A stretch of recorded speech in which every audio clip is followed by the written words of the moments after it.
Hey everyone, welcome to another installment of Harry Potter Theory. Today we're discussing the Veil. Deep within the heart of the Ministry of Magic lies a chilling enigma that has confounded wizards and witches for centuries. The Veil, a haunting manifestation nestled within the death chamber of the Department of Mysteries. Its ethereal presence has long been regarded as a mystical and enigmatic artifact. But when faced with such an imposing structure, it's hard not to ask questions like, what is it? Who created it? And how does the Veil connect to the wizarding world's understanding of life, death, and the beyond? Furthermore, what if the Veil is not exactly what it seems? What if, hidden within its folds, lies a dark truth about the Ministry's sordid past? Today we're going to peel back the layers of secrecy that have long surrounded the Veil, and reveal a number of shocking revelations. For instance, what if I told you that the Ministry of Magic may have once employed the Veil for unimaginable, nefarious purposes? Prepare to question everything you thought you knew as we navigate the twisted corridors of the Ministry, uncovering a truth so haunting that it shaped the very foundations upon which this magical institution was built. Can you handle the truth that lies beyond the Veil? Let's dive in. You may remember the heart-stopping moment when, in Harry Potter and the Order of the Phoenix, we first stepped into the Department of Mysteries, a tangled labyrinth of enchantment and hush-hush operations tucked within the heart of the Ministry of Magic. But perhaps the most chilling revelation to come from our introduction to this department is the Veil. This ancient relic, time-worn and filled with whispered secrets, resides in an ebon-drenched chamber known as the Death Chamber. This stone dais, draped with a crumbling, ripped and strangely mesmerizing black veil, was like nothing we'd seen before in our journey through the wizarding world. The massive, ancient stone archway, which stands in the center of the Death Chamber, is believed to act as a sort of portal between the lands of the living and the dead, and it is believed that those who step through the veil, or fall through, become trapped in the world of death.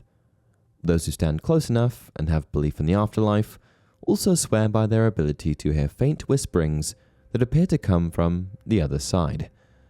For these reasons, many believe the Veil to be a glimmering threshold guiding departed souls into the next realm, a gateway between the realms of the living and the dead that was created by ancient witchcraft. Another theory posits that the Veil was created by the Department of Mysteries as a means to study death and the other side more closely. After all, the Ministry is no stranger to tampering with forces beyond their comprehension, as we've seen with the Time Turners and dangerous prophecies. But if we take a look back at the Veil's history, or rather the Ministry's history, I think that we can derive a lot more about the Veil's origins. For example, did you know that recorded activity in the Death Chamber predates the origins of the Ministry itself? The Department of Mysteries can be traced back to 1672, while the Ministry itself was founded in 1707. Provided that the Veil is located within this very department, I think it's highly likely that this ancient archway existed long before the Ministry ever came into being. And based on the description of the Veil from the books, I'd wager that it's at least a couple thousand years old, predating the Ministry itself by several millennia. A stone archway that looked so ancient, cracked and crumbling, that Harry was amazed the thing was still standing. In fact, given that the structure predates the Ministry of Magic, I'd like to put forth the idea that the Ministry of Magic and Department of Mysteries were actually constructed around it, marking the chamber off as a place of significance. The Ministry is only located where it is now because that's where the Veil happened to be. But why, you might now be asking, would the Ministry decide to build their entire operation around this ancient relic? Personally, I think that it was a mix of practical and nefarious reasons. First of all, encasing the Veil within the Ministry building would allow for containment and control, ensuring that its unknown or dangerous properties are monitored and regulated. Second of all, building around the Veil could sever connections between it and the outside world, safeguarding its secrecy. The close proximity of the Veil to the Ministry would also facilitate research and study of its mysteries, potentially unlocking valuable knowledge. By centralizing the Veil's power, the Ministry could prevent unauthorized individuals from misusing it, while symbolizing their authority over matters of life, death, and the afterlife. It would make perfect sense that, upon discovering an ancient and powerful artifact, the ministry would want to gain its control. They wanted to study it, and they wanted to keep it safe. But if we take a closer look at the room that was built around the veil, I think there are some clues which indicate that the veil was used for more sinister intentions. This room was larger than the last, dimly lit and rectangular, and the center of it was sunken, forming a great stone pit some 20 feet deep. They were standing on the topmost tier of what seemed to be stone benches running all around the room, and descending in steep steps like an amphitheater, or the courtroom in which Harry had been tried by the Wizengamot. Instead of a chain chair, however, there was a raised stone dais in the center of the pit, on which stood a stone archway that looked so ancient, cracked and crumbling that Harry was amazed the thing was still standing. Unsupported by any surrounding wall, the archway was hung with a tattered black curtain or veil which, despite the complete stillness of the cold surrounding air, was fluttering very slightly as though it had just been touched. Upon closer inspection of the description of the veil and its surroundings, it starts to become clear that the room's infrastructure was designed with spectatorship in mind. The rectangular layout and sunken stone pit, resembling an amphitheater, offer a vantage point that ensures all observers have a clear view. Furthermore, the tiered stone benches, reminiscent of a courtroom, enhance the theatricality of the space, creating a sense of anticipation and drama. It's as though the room was deliberately designed for spectatorship. And here's the thing, I think it was. But I don't think it was the kind of spectacle that would be quite as accepted in the modern era.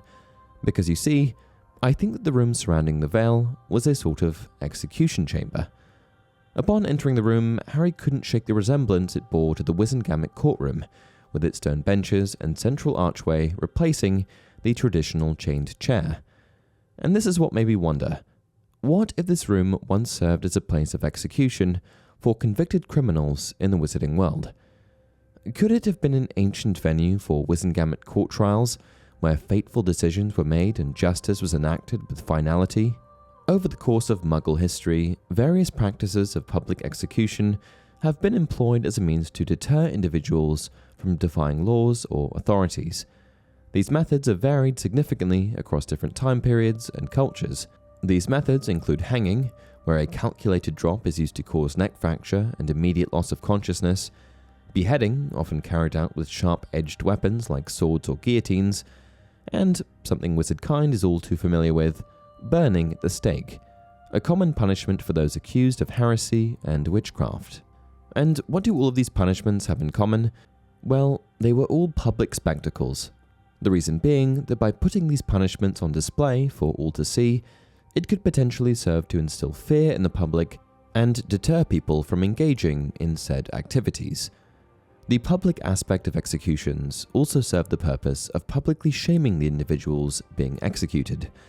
By exposing their crimes and their punishment to the public eye, it sought to stigmatize the offenders and tarnish their reputation within their community. The veil was simply the wizarding world's equivalent of beheading or hanging, and it functioned extremely well in this capacity. Can we also just appreciate for a second that the veil literally sits in a chamber named the Death Chamber? Perhaps it got this name because people were killed there. The period in history when the Ministry of Magic was founded was known to be much harsher, marked by a time when magical society faced all sorts of challenges and threats. It was an era characterized by widespread fear, uncertainty, and the need for strong measures to maintain law and order within the magical community. Therefore, during this tumultuous time, I suspect the Ministry of Magic may have resorted to more extreme methods of punishment, like public executions, to assert their authority and deter individuals from defying their laws. By utilizing the veil and the death chamber for public executions, the Ministry of Magic could have effectively demonstrated its power and determination to uphold the rule of law, while instilling fear in those who dared to challenge its authority. After all, the founding of the Ministry of Magic represents a pivotal point in magical society's history, as it marks the establishment of a centralized authority to govern and regulate the wizarding community. During this crucial time, the ministry sought to establish itself as a force to be reckoned with, demonstrating its power and control over its citizens. Utilizing the veil as a tool for public execution would have served as a powerful symbol of the Ministry's intentions and sent a clear message to the magical population. By employing it as a means of execution, the Ministry would have invoked a sense of fear and awe among the population. The visual spectacle of individuals stepping through the veil and disappearing into the unknown would have been haunting and unsettling, serving as a stark reminder of the Ministry's power and the ultimate consequences of crossing its path. Furthermore, this would have been a demonstration of their determination to uphold the rule of law and the severity of the consequences for those who dared to challenge their authority. And so, building the Ministry around the powerful magical relic that is the veil turned out to be the perfect recipe for ushering in a new era of law and order. However, as time progressed and societal norms evolved, the Ministry of Magic likely underwent significant changes in its approach to justice and punishment. The initial harshness of its founding era, marked by public executions and the potential use of the veil for capital punishment, eventually gave way to slightly more progressive practices. The era of criminals being publicly taken through the veil came to an end, paving the way for a new practice of sending offenders to the island fortress of Azkaban. Whether Azkaban is actually more humane is up to you to decide. And that's it for today's video. What do you think of this theory? Could the veil and death chamber have been used as an execution chamber during the Ministry's rise to power? What do you think about the Ministry itself being built around the veil? Let me know down in the comment section below.